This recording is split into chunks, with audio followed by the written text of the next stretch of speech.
सारारा होली हो, सारारा होली हो।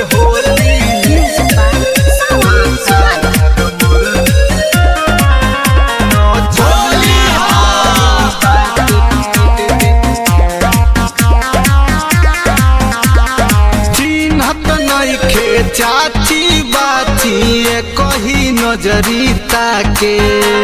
का कही रे माई होली हो, चिन्हत नइखे चाची बाची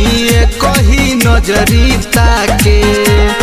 बुरा न मान होलिया में साफे कहताटे तमाई रे होली में भातार मोर लावंडा भइल बाटे माई रे होली में भातार मोर नचनिया भइल बाटे।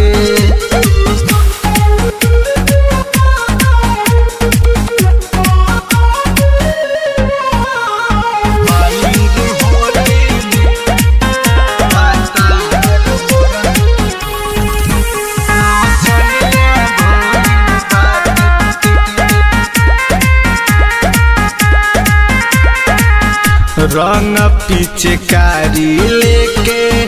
देवरन के टोली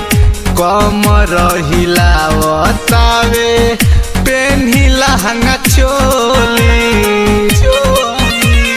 होली हो, रंग पिचकारी लेके देवरन के टोली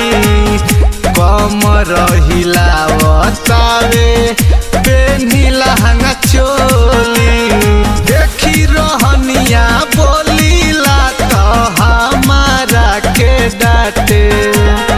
देखी रहनिया बोलीला तो हमारा के डांटे तमाई रे होली में भातार मोर लावंडा भइल बाटे माई रे होली में भातार मोर नचनिया भइल बाटे।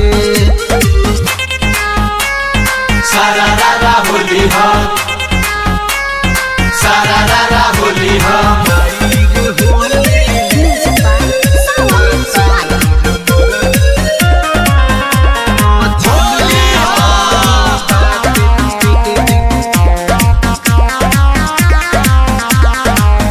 हर साल होलिया में करेला उगारदा विजय मन मोही दीपक मिल सब मरदा होली हो, हर साल होलिया में करेला उगारदा राजकुमार नरेश जयराम मिल सब मरदा ढोल बजावे दुर्गस बम जी होली गावताटे ढोल बजावे महाजन आनंद होली गावताटे तमाई रे होली में भातार मोर लावंडा भइल बाटे माई रे होली में भातार मोर नचनिया भइल बाटे।